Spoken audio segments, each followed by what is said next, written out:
Entonces, yendo a la palabra de Dios, me da mucha emoción que ya estamos acabando ya el primer capítulo apenas y llevamos ya un mes, vamos a cumplir un mes con este estudio y estamos hablando de una buena noticia. Les he dicho en otros domingos que el Evangelio es eso, son buenas noticias y esa buena noticia es muy fácil de proclamarla, hay vida en Jesucristo. Y mucha gente, como te decía también en otras ocasiones, hay gente que tiene vida biológica, pero no tiene la vida eterna y eso es una muy mala noticia. Entonces, por eso el Evangelio se convierte en la buena noticia para aquellos que han estado en esta vida, en este mundo, pero no encuentran la plenitud que solamente está en Cristo. Y algunos solo esperan el momento de partir para poder encontrar la paz que no encuentran, ¿no? Cuando la Biblia nos dice en este Evangelio que todas estas cosas que están escritas tanto en Juan como en los otros 3 Evangelios tienen un propósito que es muy sencillo de entender. Es para que tú y yo creamos que Jesús es el Cristo y creyendo esto, creyendo en Cristo como el Hijo de Dios, pues tengamos vida y tengamos vida en su nombre. Entonces, estamos estudiando esto con el objetivo de conocer más al Señor, creer en Él, porque una cosa es creer y otra cosa es crecer, ¿no? Y vamos a creer y crecer en Él y entonces podamos estar súper seguros de que tenemos vida en su nombre. Entonces, hace 8 días veíamos el inicio de cuando Jesús se aparece en aquella región donde Juan el Bautista estaba bautizando y algunos de sus discípulos de Juan el Bautista, al escuchar a Juan, decidieron seguir a Jesús. Entonces, la pregunta con la que nos fuimos la semana pasada es: ¿qué efecto produce el Evangelio en tu vida? Y a lo mejor no la has respondido, o a lo mejor ya la pudiste responder.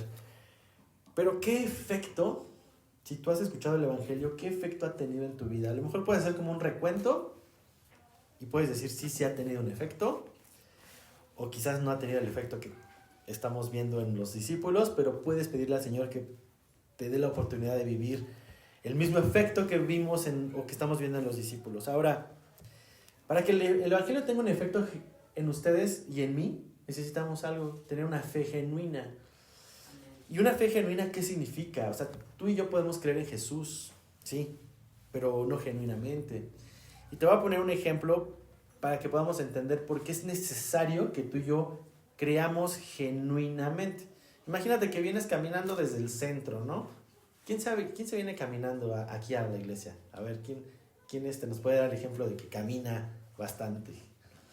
Creo que el hermano José Luis, el papá de Cari, él se viene caminando, ¿no? Luego... Sí, ¿verdad? Y ya que llegas a cierta zona, pues empiezas como a sentir las piernas ya quieren descanso, ¿no? Entonces, cuando alguien camina mucho y está cansado, pues ¿qué es lo primero que hace? Buscar dónde descansar, ¿no? Una silla, un banco, etc. Y bueno, tú puedes creer que esta silla que está aquí es suficientemente fuerte para que si yo me siento me pueda aguantar y yo pueda descansar un buen rato, ¿no? Y está ahí la silla junto a la hermana Esther vacía, ¿no? Pero si yo vengo muy cansado y no me siento, voy a seguir estando cansado. Yo creo que la silla me puede hacer descansar, pero hasta que yo no decido genuinamente confiar en esa silla y sentarme, no voy a probar que esa silla me va a traer descanso. El Evangelio en Cristo es así. Tú y yo podemos creer en Jesús, pero si tú y yo no decidimos genuinamente seguirle, podemos creer que Él nos puede dar descanso y salvación, pero nunca experimentarlo. Entonces, hasta que tú y yo decidimos confiar en esa silla, vamos a obtener un descanso. Hasta que tú y yo decidimos confiar en Jesús como nuestro Señor, como nuestro Salvador, vamos a disfrutar una relación genuina con Dios. Entonces, creer y confiar verdaderamente en Cristo va a tener un efecto. En el caso de la silla es traerte descanso, pero en el caso de la fe es seguir a Jesús. Si tú no crees genuinamente en Jesús, pues no lo vas a seguir, ¿no? Simplemente vas quizás a escuchar de Él, pero desde lejitos. Cuando crees genuinamente lo vas a seguir, y ese es uno de los efectos que vimos, ¿te acuerdas? Hace 8 días en Andrés y en Juan, que decidieron dejar a su maestro Juan el Bautista y siguieron a Jesús. Ese es un efecto natural. Jesús, ¿qué les dijo? ¿Qué buscan? Y ellos dijeron, pues ¿dónde moras? Quiero conocerte más, ¿no? Y Jesús les dijo, pues ven y ve, ven y compruébalo, ¿no? Y Jesús no les puso ningún requisito, simplemente les dijo, acompáñame, ve donde vivo, relaciónate conmigo. Pero no se quedó ahí, ese efecto llevó más allá a los discípulos y es lo que vamos a ver el día de hoy. Nos quedamos hace 8 días en el versículo 42 y vamos a ver el 43 hasta el 51 para acabar el capítulo. Y el segundo efecto que veíamos es Andrés, versículo 40, hermano de Simón Pedro, que era uno de estos discípulos, habían seguido a Jesús. Versículo 41, este halló primero a su hermano Simón y le dijo, hemos hallado al Mesías, que traducido es el Cristo. Y entonces, ¿qué hizo? Le trajo. Ese es un segundo efecto. Cuando alguien cree genuinamente en Jesús como el Señor y Salvador, lo primero que hace es traer personas a los pies de Jesús, y es lo que hizo Andrés. Y le dijo Jesús, tú eres Simón, hijo de Jonás, es decir, que ya lo conocía. Tú serás llamado Cefas, que quiere decir Pedro. Entonces el efecto es visible, mis hermanos. Es muy visible en Juan el Bautista, que señaló a Jesús como el Cordero de Dios que quita el pecado. Andrés y Juan también tuvieron un efecto visible, que fue seguir a Jesús y traer gente a Jesús. Y compartieron esta luz con otros. Cuando algo malo pasa, por ejemplo, ahora que fue lo del huracán, ¿no? O alguna catástrofe, para no poner nombres y traer a memoria, ¿no? Pero los terremotos, las catástrofes, algo que pone vulnerable al hombre. ¿Qué es lo primero que hace un padre de familia? Busca refugio para su familia, ¿verdad? ¿Qué es lo primero que haces cuando ya estás a salvo y encuentras un lugar donde puedes refugiarte? Pues te quedas tú solito, o si sabes que tu familia está también en peligro, ¿qué haces? Vas por tu familia, ¿no? Es una respuesta natural ante un problema, buscar que los tuyos también estén seguros y estén refugiados. Entonces, buscamos sobrevivir, sí, pero no te quedas solamente tú sobreviviendo, ¿no? Vas y buscas a los tuyos para traerlos a salvo. Entonces, eso es lo que hace Andrés con Pedro. Va por los suyos, va por Pedro, por su hermano, para traerle a Cristo. Entonces, como te decía, este efecto es visible, es muy visible en estos apóstoles, y no solamente queda ahí. Lo vamos a ver en estos siguientes versículos.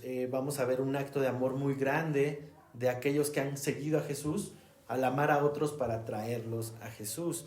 Entonces, si tú estás aquí el día de hoy y alguien te invitó, esa persona que te invitó y te está trayendo a los pies de Cristo, te ama demasiado, te ama mucho, porque Él no quiere que te quedes lejos de la presencia de Jesús. Y a través de estos tiempos en comunidad, en iglesia que hacemos, pues buscamos más conocer a Jesús, y Jesús se manifiesta en nuestras vidas de diferente forma. Puede ser en la palabra de exhortación de un hermano acabando este servicio, puede ser en la alabanza, puede ser en muchas cosas, pero el Señor se va manifestando en tu vida. Pero el que te traiga a alguien aquí es una muestra de amor. Ahora, vamos a ver más efectos, porque el Evangelio no se queda con estos dos efectos de seguir a Jesús y traer gente a Jesús. Entonces, estos efectos que vamos a ver tienen nombre, y vamos a ver a más discípulos añadiéndose a el ministerio de Jesucristo. Entonces, más de 2000 años después, el Evangelio sigue surtiendo los mismos efectos. ¿Cuántos de aquí son discípulos del Señor? ¿Cuántos de aquí han decidido seguirle? ¿Cuántos de aquí están convencidos que el Señor Jesucristo es su Salvador? Amén. Amén, ¿verdad? Entonces, si tú estás aquí como discípulo, pues creo que te puedes identificar con varias de estas historias que vamos a ver en estos siguientes versículos. Entonces, acompáñame a orar para poder guiar este tiempo. Señor, te doy gracias, Padre, porque me permites exponer tu palabra, más que una historia sobre cómo llamaste a tus discípulos, Señor. nos permites entender las verdades espirituales que hay detrás de cada llamamiento, Señor. Tú llamaste a pescadores, llamaste a publicanos, llamaste a gente que no era nada relevante en este mundo, pero fueron relevantes en tu reino, Señor. Ayúdanos a entender a través de esta meditación en tu palabra cómo tú nos has llamado, para qué nos has llamado, Señor, y cómo podemos responder correctamente a ese llamado. Que el efecto del Evangelio sea visible en la vida de mis hermanos, en mi vida, y que podamos ser testigos fieles como lo fueron estos discípulos. Te doy gracias. Ayúdame, Señor, ayúdame a poder predicar esto de forma correcta y que mis hermanos puedan entenderlo bien, Señor, no para adquirir conocimiento nada más, sino para que ellos puedan también ver su vida transformada y pareciéndose cada día más a ti. Te doy gracias por este tiempo en el nombre de Jesús. Amén y amén. Entonces, versículo 43. Aquí en el primer capítulo vamos viendo cómo Juan va hablando por días, ¿no? Y el siguiente día, ¿no? Pues el siguiente día, versículo 43, quiso Jesús ir a Galilea y halló a Felipe y le dijo, sígueme. Me encanta esto, dice quiso Jesús. ¿Qué quiere decir esto? Quiso Jesús.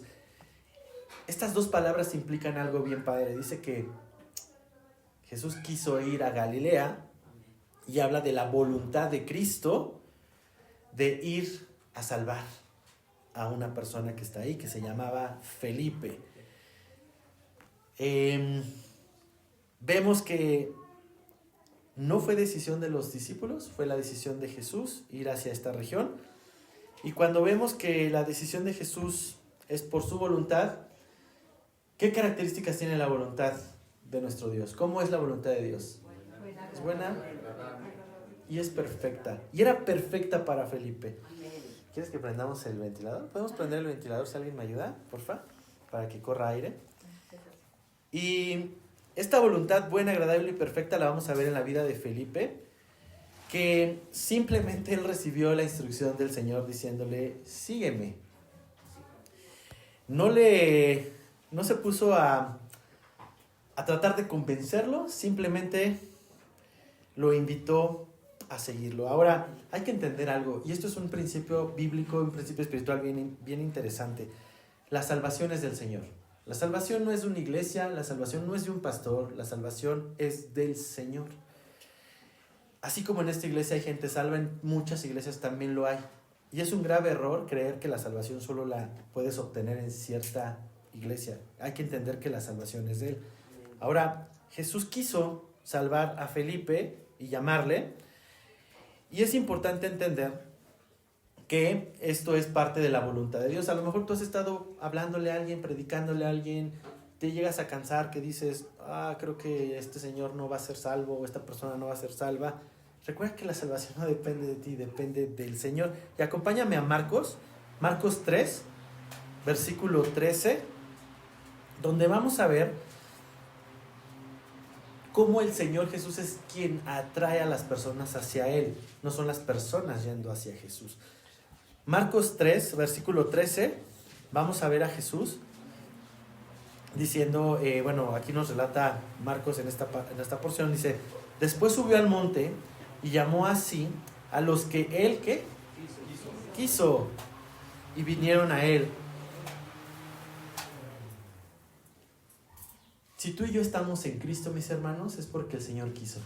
¿Quién puede decir gracias, Dios, porque quisiste rescatarme? Gracias, Señor.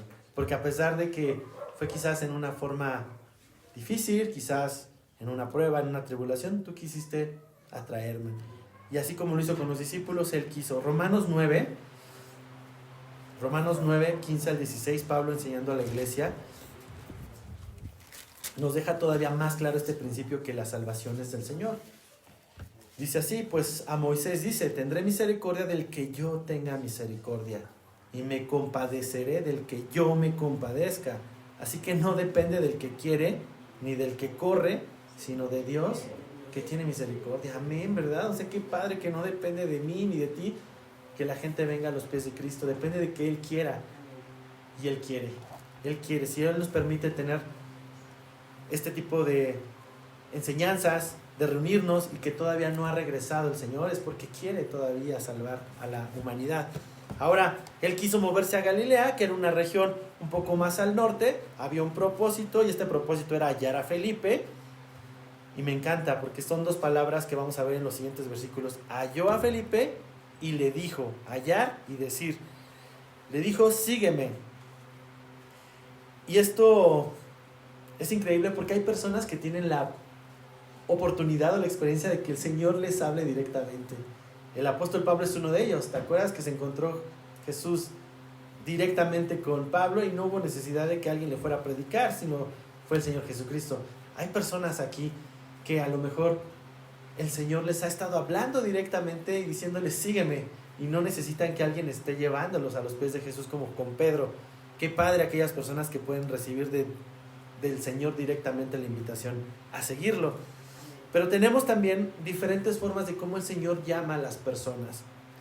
Aquí yo espero que en un tiempo podamos compartir nuestros testimonios. Olguita nos ha compartido testimonio, Hilda, que no está el día de hoy, nos ha compartido testimonio, pero compartir testimonio de cómo el Señor nos ha llamado siempre es bien padre, porque podemos ver cómo Él obra de diferentes formas, atrayendo a la gente a sus pies. Y aquí podemos ver a un Felipe que instantáneamente lo siguió. ¿Por qué?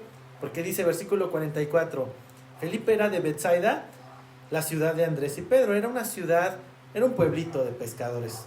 Era un pueblito chiquito, de hecho significaba casa de pescadores, y era la misma ciudad donde vivía Andrés y Pedro. Nada de relevante, no era una gran ciudad, y estos tres discípulos eran de ahí. Y Felipe, versículo 45, pues no se quedó quieto, ¿no? También replicó lo mismo que hicieron los otros discípulos. ¿Y qué hizo? Hallar a Natanael, y le dijo, hemos hallado aquel de quien escribió Moisés en la ley, así como los profetas. Entonces, ¿qué hizo Felipe? Cuando Jesús le dijo, sígueme, le siguió, pero no solo eso, hizo lo mismo que hacía su maestro, hallar y decir. Hallar, que es buscar, encontrar a alguien, y no solamente encontrarlo, sino compartirle de la buena noticia, que es Jesucristo. Pero aquí es interesante, checa estos pequeños detalles. A diferencia de los otros llamamientos, Felipe ocupa unas palabras para invitar a Natanael. Le dice, hemos hallado, ¿a quién? ¿Aquel de quién? ¿A quién escribió Moisés en la ley, así como los profetas? Felipe presentó a Natanael a Cristo basado en la ley, lo que decía la ley, el Pentateuco, lo que Moisés escribió en los 5 primeros libros de la Biblia. Pero no solo eso, también en los profetas. En todos los profetas podemos ver la promesa del Mesías. Ahora, ¿por qué a Natanael se le presenta a Cristo de esta forma? ¿Por qué no solamente le dijo, hemos hallado a Jesús el Mesías y sígueme? Hay una razón y ahorita la vamos a ver. Toda la Biblia, desde el Génesis hasta el Apocalipsis, tiene un tema principal: Jesús. Toda la Biblia. Si tú ves el Antiguo Testamento, todo el Antiguo Testamento nos habla de el Mesías o el Salvador prometido. Todo. Desde Génesis 3:15 hasta adelante hay una promesa del Salvador. Después en los Evangelios, Mateo, Marcos, Lucas y Juan, este Mesías prometido ahora es revelado, es mostrado, se enseña, se muestra que es Jesucristo. Entonces, prometido en los evangelios, revelado, y las siguientes cartas, desde Hechos hasta todas las cartas que vemos en el Nuevo Testamento, vamos a ver al Jesús enseñado, al Jesús que modela la iglesia, que modela nuestra vida y nuestra fe. Entonces estamos viendo a Jesús nuevamente en las cartas. ¿Para qué? Para que en el Apocalipsis veamos al Jesús esperado, el Jesús que va a regresar nuevamente por ti y por mí. Entonces te das cuenta, toda la Biblia trata de Jesús. Ahora, Natanael era una persona que dedicaba su tiempo a estudiar las Escrituras, y lo vamos a ver más adelante. Felipe, aquí podemos ver en este versículo 45, se convierte en el tercer testigo. ¿Te acuerdas cuántos testigos te dije que había en este primer capítulo? ¿Alguien se acuerda de la cantidad de testigos? Les dije, vamos a ver a 4 testigos: Juan el Bautista, Andrés, Ahora estamos viendo a Felipe declarando quién es Jesús, siendo un testigo de quién es Jesús. Y dice, es Jesús, el hijo de José de Nazaret. ¿Y por qué dijo Jesús el hijo de José de Nazaret y no dijo Jesús el Mesías o el Rey? Es interesante esto, pero José era de Nazaret. ¿Jesús dónde nació? Entonces, ¿por qué le dice Jesús de Nazaret? Realmente José era de la ciudad de Nazaret, pero ¿te acuerdas que hubo una persecución de niños y entonces los obligó a moverse y llegaron al pueblo de José para el censo, para el empadronamiento, donde había nacido, y era Belén? Entonces Jesús nació en Belén, pero pues, creció en Nazaret finalmente. Entonces dice Felipe, lo hemos hallado y es el hijo de José de Nazaret. ¿Y cómo responde Natanael? ¿De Nazaret puede salir algo bueno? Versículo 46. ¿De Nazaret puede salir algo bueno? Pues bueno, Nazaret era una ciudad de mala fama, poca importancia, y era como decir, de Catepec puede salir algo bueno. Espero que nadie sea de Catepec. Bueno, de Metepec, ¿no? Ah, ¿verdad? Algo bueno puede salir de ahí, pues la fama que tiene, puedes decir qué bueno puede salir de ahí.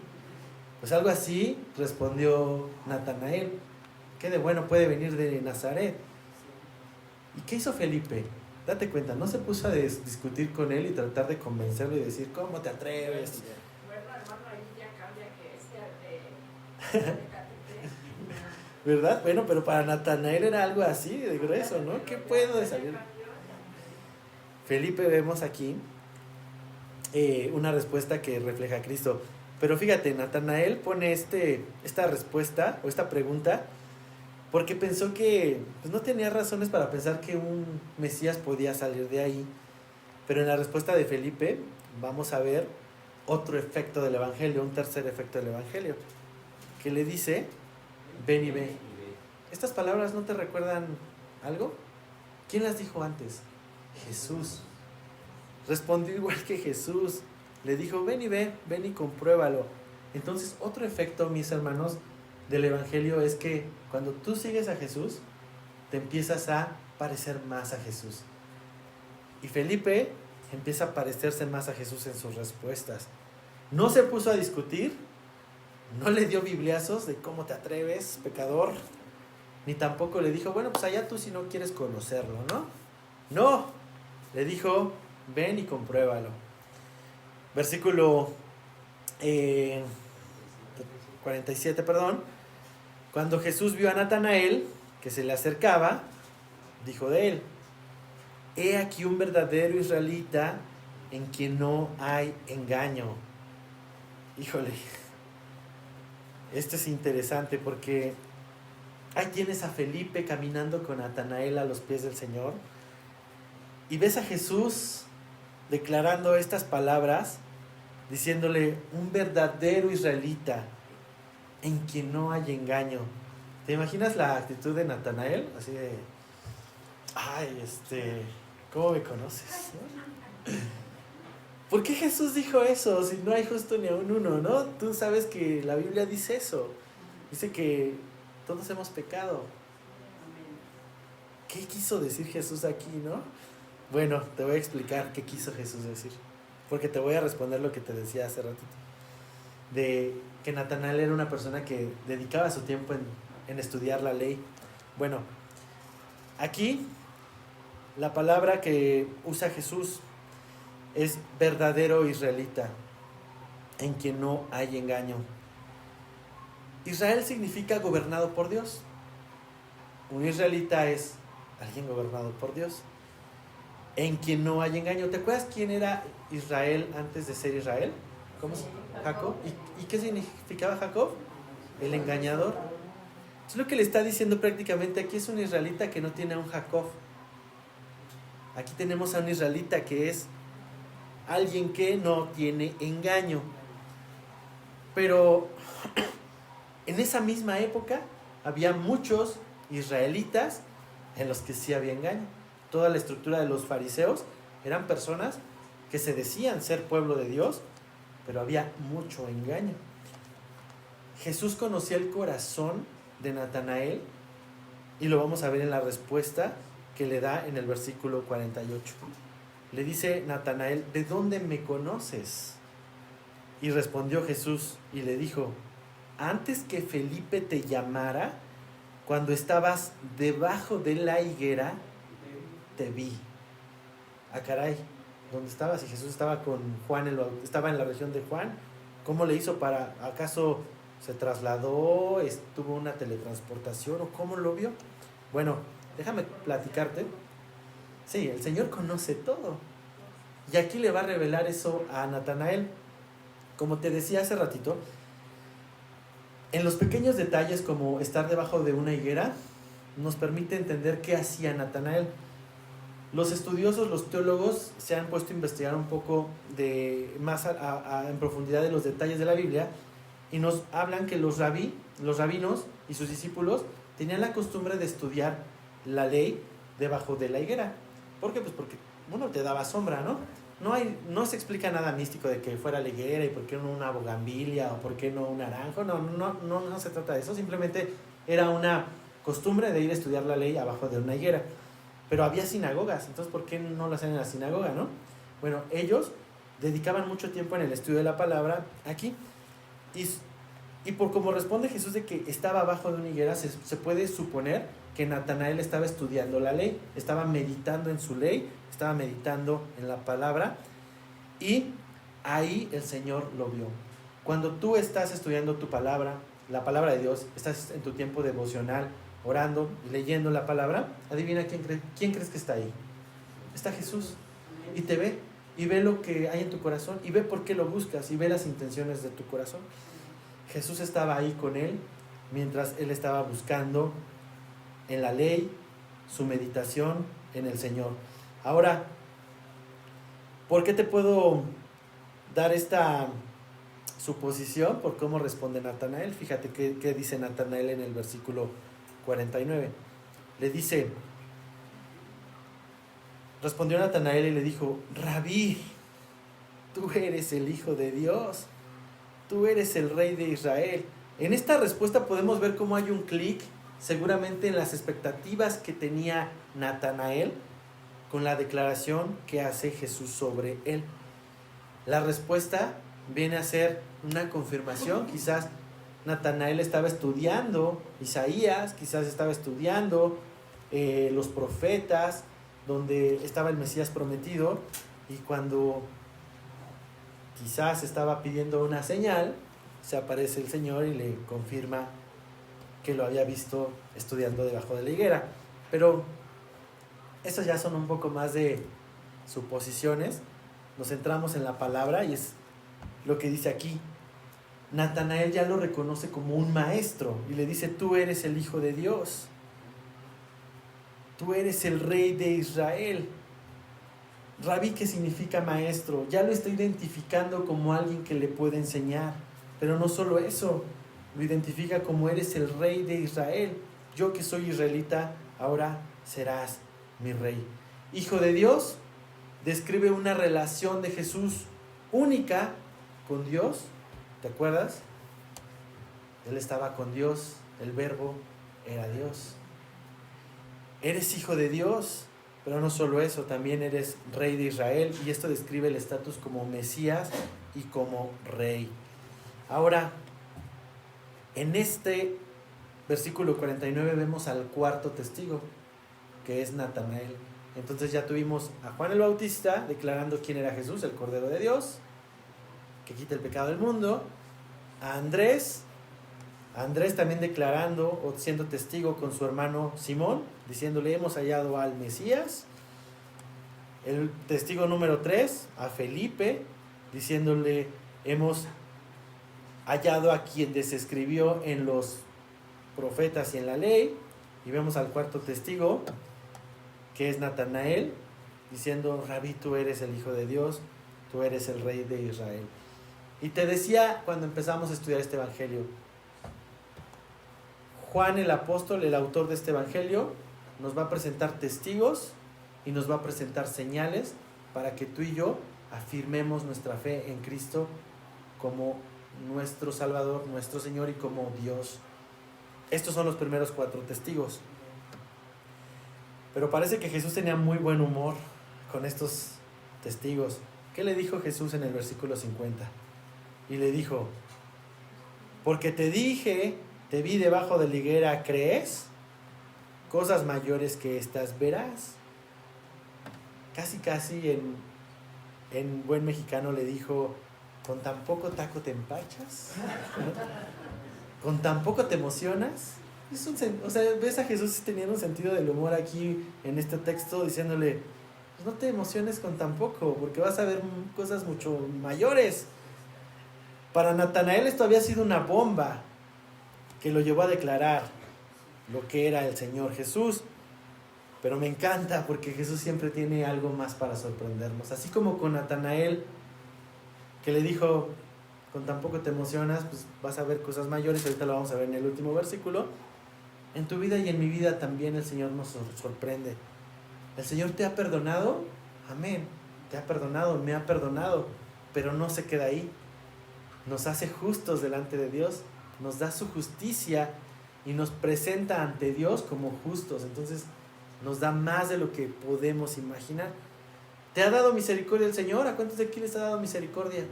Ha sido bien misericordioso el Señor, pero no solo te da misericordia, aún hay mejores cosas. Te da su gracia y te da su paz. La paz con la que puedes tener la relación restaurada con Jesús, una paz que el mundo no puede dar. Te muestra el camino, ¿no? A través de la palabra vemos que Él es el camino, la verdad y la vida. Y nadie viene al Padre si no es por Él. Y te dice: pues ya te mostré el camino y pues vete caminando tú solito. No, te da más. ¿Y qué te da? Te da su Espíritu Santo para que te ayude a caminar por ese camino. Entonces, así como con Natanael, el Señor siempre nos va a sorprender con más, mayores cosas, ¿verdad? ¿Cuántos dicen amén a eso? Amén. El Señor siempre nos va a sorprender más. Ahora, ¿qué es eso mayor que iba a ver Natanael? Bueno, último versículo, 51, le dice: de cierto os digo. Va a cerrar con una promesa increíble, no solo para Natanael y para sus discípulos, sino para ti y para mí. Les dice: de cierto. ¿Qué significa esto? En español mexicano es: muy verdaderamente, lo que te voy a decir es la neta del planeta, es muy verdad, muy cierto, muy cierto. Cuando se repiten las palabras en la Biblia, en el lenguaje original, repetir o es reafirmar, es como darte la certeza de lo que va a decir. Es una verdad que no tiene cambio, ¿no? Y le dice: muy verdadero o de cierto, te digo que de aquí en adelante, a partir de ahora, vas a ver el cielo abierto. Veréis el cielo abierto y a los ángeles de Dios que suben y descienden sobre el Hijo del Hombre. Y dices tú: ay, esto está muy... como que te lo tratas de imaginar. ¿Qué quiso decir Jesús con esto? Mira, en este punto de la Biblia, todavía Jesús no iniciaba su ministerio. Estamos en el capítulo 1. Todavía no había milagros. Todavía no había convertido el agua en vino. Todavía no daba de alimentar a los 5,000. Todavía no resucitaba muertos. En este punto, Jesús aún estaba, digamos, trastelón. Estaba llamando a sus discípulos, pero aún no había argumentos para que los discípulos verdaderamente confiaran que Él era el Cristo. Pero les dice una promesa: a partir de ahora vas a ver el cielo abierto. Acompáñame a Génesis 28, porque vamos a ver que esto que Jesús está diciendo en el versículo 51, alguien ya lo había soñado. ¿Alguien sabe quién ya había soñado esto? Jacob. Versículo 10 y 12 de Génesis 28. Vamos a ver a Jacob soñando esta misma ilustración que Jesús acaba de hacerle a Natanael y a los discípulos.